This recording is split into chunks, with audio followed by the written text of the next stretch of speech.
There, and welcome to what I am pretty sure is the 10th episode of the Weirdly Wired Women podcast. Um, I am going to start doing these as seasons. I can't remember who it was that I met at the ADHD conference. I can remember a lot about her, but not her name offhand. But she had suggested to someone else who was looking to start a podcast that she do it in seasons. And I was like, that is a brilliant idea. I should totally do that. And even though it didn't start out that way, that's what I'm doing now. So this will close out the first season. And I will start planning the second season in the new year. But just as a wrap up, I just wanted to do kind of a reality check for this time of the year. You'll notice that there isn't a guest, and I've been trying to do more guests than individual solo episodes. But I didn't have my stuff together. And it's a hard time of the year to get recording done, and I didn't plan enough in advance for it. And that got me thinking just about all of the stuff that has to happen at the end of the year. There's the holidays, there's school breaks if you have school-age children or kids coming home from college, there's travel. Maybe you have to visit multiple families. There's gifts, there's expectations, there's pressure. Maybe it's hard because you don't have a family that you can go to, or you don't have good memories of the holidays. I mean, there's a reason that this is can be a very depressing time of year, even if things seem like they're great. And maybe they even are great. I just spent a week visiting my family. It was lovely. I was just so grateful that I got to see them and spend time with them because we had a family wedding. But at the same time, it is exhausting. My routine is disrupted. I never sleep well when I'm traveling. My son is home from school, or isn't going to school, so his routine is all messed up, which messes up my routine. He's more dysregulated, which makes me more dysregulated. My husband is also off for the holiday. There's a lot of people in the house. When I'm alone. I don't have a huge routine, but the little bit of routine I have is gone. And the downtime that I'm used to is gone. And again, it's great to have people around that I love, but at the same time, it's to pretend that that doesn't have any kind of effect is ridiculous. And we're still not even at Christmas. I'm recording this on the 21st. I think it'll go out next week. So just after Christmas. And, I'm still not ready for all of the Christmas gifts. I've got cookies that I want to make. I've got Christmas cards I want to send out. And these are things I want to do, not that I'm feeling like I must do. These are things that I enjoy. But at the same time, Christmas happens when it happens. And then there's the week after, and then it's New Year's. And then there's still other expectations of things that I need to do. And so even though I'm doing things that I maybe want to do, it's still adding stress and disruption to my regular life. And then to top it off, it's the end of the year. I've got things I need to wrap up with for my business. And then, of course, I want to be planning for next year. And I've got things I want to get moving. And I still, even though I know that January 1st is an artificial date. I mean, it's a real date. I mean, but the idea that I have to have everything planned and ready to go for 2024, or the year is going to be a failure if I don't get starting to get things implemented in the first week of January, is ridiculous. I know that objectively. And I even know that in a little bit more than objectively, but I still have to fight against that feeling that if I'm not ready to go, when the clock strikes midnight, that I have somehow failed as a business owner or an entrepreneur, because I should have my 2024 plan, and I should also be, doing whatever personal growth goals that I want for myself, the New Year's resolutions, all of those things that we have this pressure to do at the end of the year, when there's already so much stuff from the end of the year that is happening. Maybe you've got teacher gifts and Christmas parties and office parties and Secret Santa and who knows what else. It's really, it's a natural time, at the end of a year, to reassess and look forward.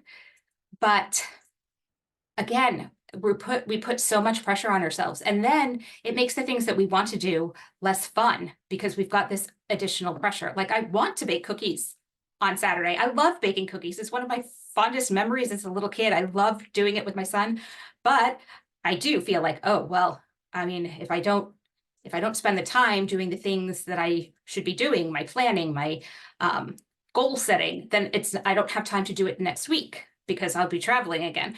So it is that like suck of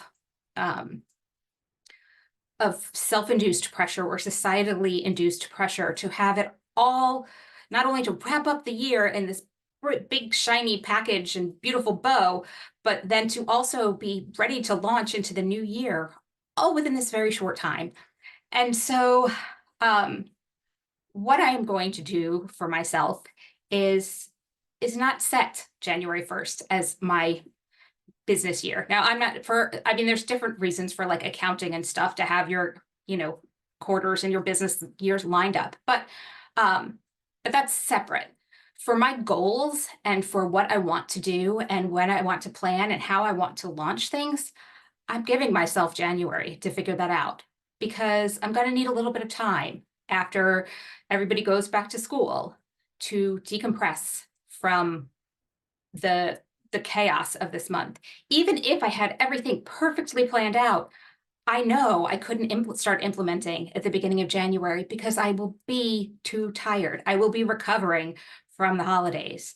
I'm going to give myself January to recover and plan, and then start February 1st-ish. You know what? If it doesn't happen exactly on February 1st, it doesn't matter. I'm not going to push it off until forever. I will set a goal and a timeline, but it will be one that works for what my life is like and what I want to do without forcing myself to fit some idea of what is the right time to start things.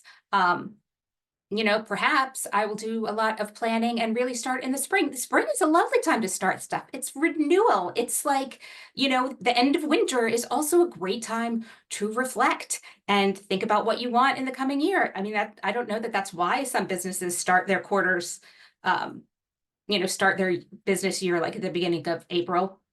I have no idea, but it seems like it would make sense. There's all kinds of different times to start and to start measuring your year, whether it's starting in February or starting in March or starting in June if you are, have some stuff going on at the beginning of the year.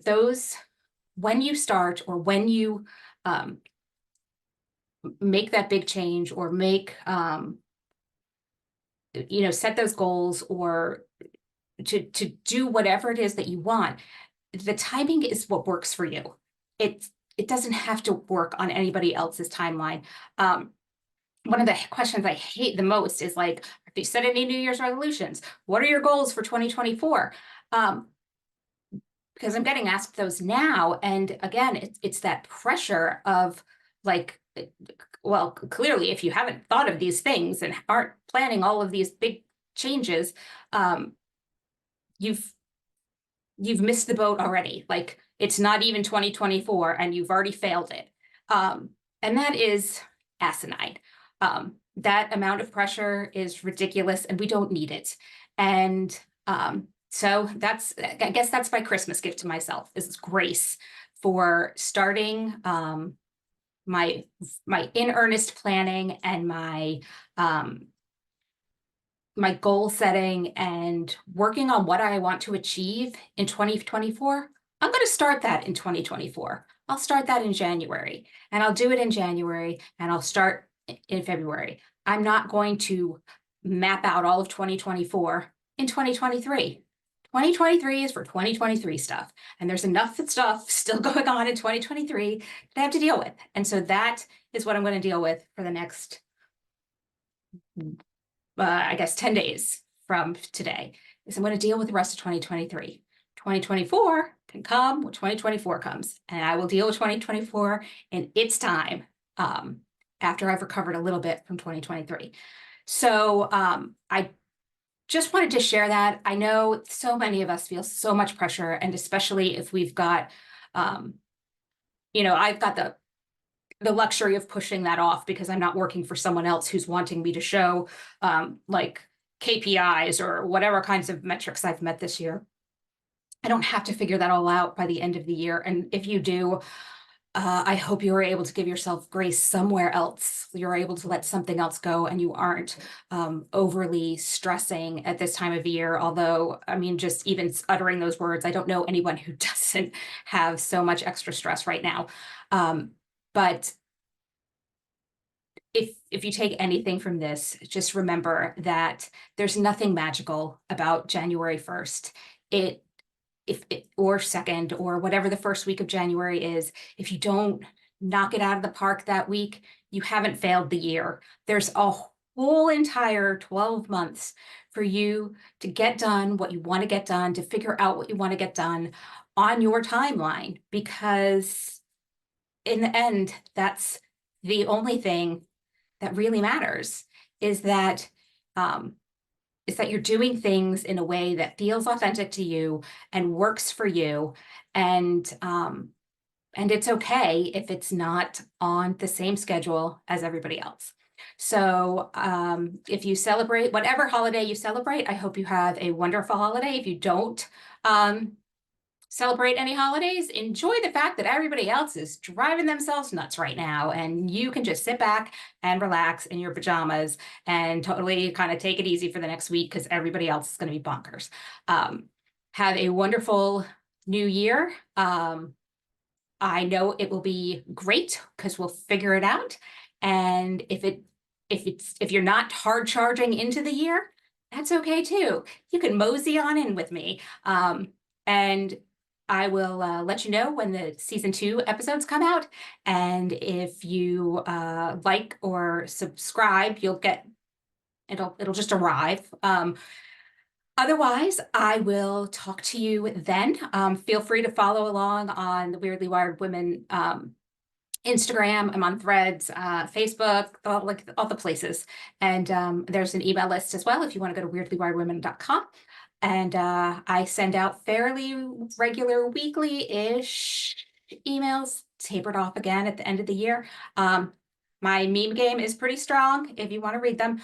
And I post them, the backlog on the website under the blog page. There's just an archive of old emails if you want to read to find out if really you do want to subscribe, which is totally okay too. And have a wonderful rest of the year, and I will talk to you soon. Bye.